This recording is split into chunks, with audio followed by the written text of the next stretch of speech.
Director John Corty was not available for the sequel, so Lucasfilm had to find someone new to direct the follow-up. Of the 5 candidates proposed, Lucas selected brothers Ken and Jim Wheat. The story was the result of 2 4-hour-long brainstorming sessions between George Lucas, Joe Johnston, Thomas G. Smith, Phil Tippett and the Wheat brothers. We just talked about what films we liked when we were kids. And thinking about adventure movies, the Swiss Family Robinson and Treasure Island and Seventh Voyage of Sinbad. Interesting stories that will appeal to kids and adults. And the first thing he said is, I want this to be all about death. He was interested in kind of dumping the rest of the family characters and just having it be about Sindel. Lucas had recently watched Heidi with his daughter Amanda and suggested that Sindel became an orphan living with a grumpy old hermit in the woods. Aren't you going to show me our house?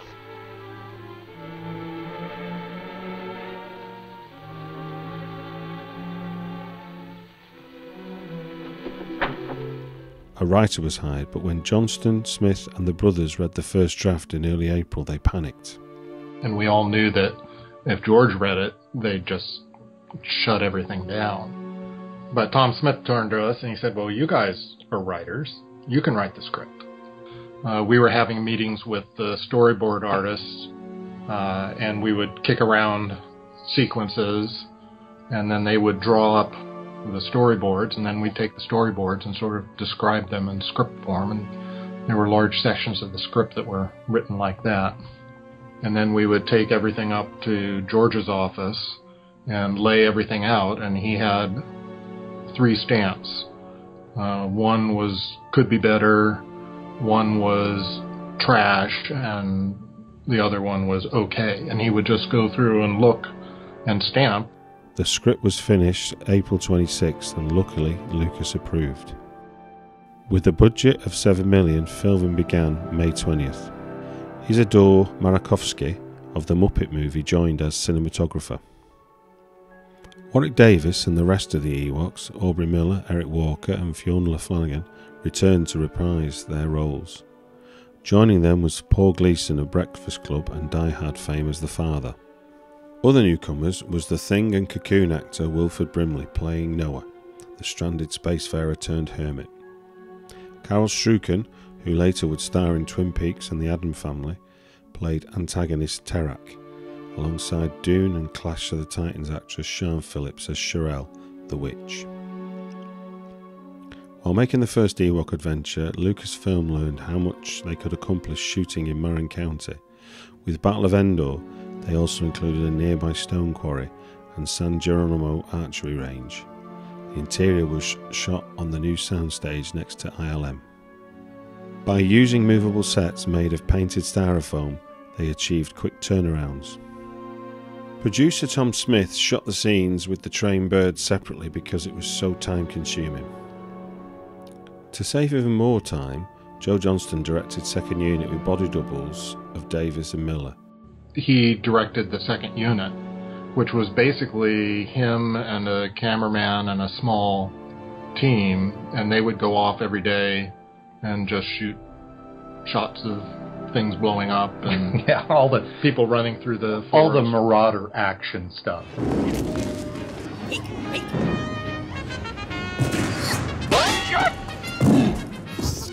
Three of our 4 main actors were minors, so we only had them for so many hours a day, and Sindel we only had for literally a couple of hours after lunch. And so we had another little girl that was a stand-in, so if you're not seeing Sindel's face, you're seeing the stand-in. 16-year-old Nicky Botello doubled as Wicket and had to learn how to walk like co-star Davis. The character of Teak was originally conceived as a puppet, but due to the tight schedule and limited budget, ILM did not achieve a satisfying result. When ILM realised that Nicky Botello was the same size as the puppet, they quickly fitted a teak suit for her. They shot the scenes without close-ups first, buying extra time to fine-tune the facial expressions. It had 2 heads to begin with, one mechanical and one non-mechanical. The mechanical head was used for close-ups and and see they had cables running down the back of the mechanical head with about 4 people working it. And I couldn't see anything really on the mechanical head. All I could hear was these cables moving around in my head. As with the original Ewok film, matte painting was used to enhance scenes. They go out on location and they film the live action, and they black out a part of the live action where there's going to be a painting. That part that's blacked out is not developed yet. So this is the live action that they shot on location. This is the part on top. That's my painting. This is like a little production painting that Chris Evans painted. You're going to see the moon, and it's going to tilt down right to where the actors go out into the field. They also employed one of the oldest tricks in the business, a matte box split. Paul Houston constructed a miniature castle which they brought to location. Putting the castle on the hill where it was really just 10 feet in front of the camera on a platform, and having a black card in front of the lens that you then move, take away the platform in the castle and put the black card on the top half and wind the film back and run it again. The second exposure included actors travelling across the landscape.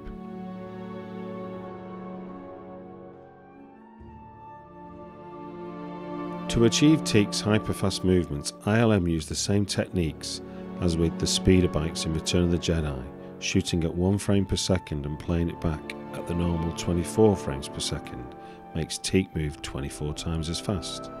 Speaking of speeder bikes, to save money the production reused elements from earlier productions where they could. Terek's throne is 2 speeder bikes. Observant viewers might also recognise this cage from Indiana Jones and the Temple of Doom.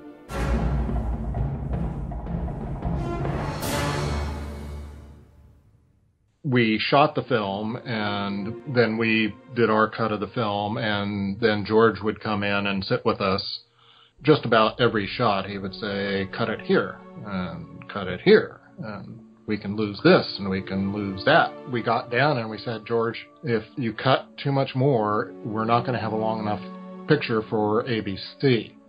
And he said, well, we really need some other kind of scene in here. Maybe something with hang gliders. And a dragon. And a dragon. Joe went off, and the next day came back with a storyboard of the dragon and the cave sequence. So we did another 2 weeks, and it turned out that Tom Smith, the producer, knew about George's method of making films, and so he had budgeted in an additional hunk of money for the George factor. Reshoots were done from July 22nd to August 5th. ILM's last FX shoot was accepted November 11th and cut on the 15th. The completed film was showed to ABC on the 20th. 4 days later, The Battle for Endor premiered on ABC, a year after the original. Here they come! From the creator of the Star Wars saga, I want the power. Lucasfilm presents the greatest adventure. There's no escape for you, my little one. Ewoks, The Battle for Endor. Parental discretion is suggested. It played to a much smaller television audience than the original did. One reason might be the film's darker tone, leading ABC to issue a viewer warning. Live from the Pasadena Civic Auditorium, the 38th Annual Emmy Awards with David Letterman and Shelley Long. Ewoks, The Battle for Endor was nominated in 3 categories. Outstanding Children's Programme, Outstanding Sound Mixing for a miniseries or a special, and Outstanding Special Visual Effects. The team won Special Visual Effects again.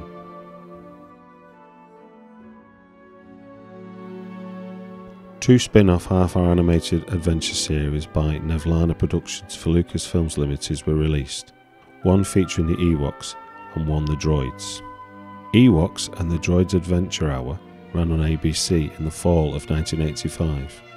In 1986, Ewoks returned for a second and final season. The same year, Lucasfilm released an official soundtrack which included selections from Peter Bernstein's scores for both Ewok films. The Ewok Adventure films were released on VHS and Laserdisc by MGM in 1990. On November 23, 2004, Lucasfilm and 20th Century Fox released the films on DVD. Actor Eric Walker expressed his disappointment with the release's lack of extras and felt that the 2 hours of footage Davison himself had filmed during production should have been included. On November the 22nd, 2014, 30 years after the Ewok Adventure premiered on ABC, Eric Walker uploaded 12 minutes of footage to his YouTube page, finally giving fans a behind-the-scenes look at how light-hearted and fun the summer of '84 and '85 was on the Skywalker Ranch.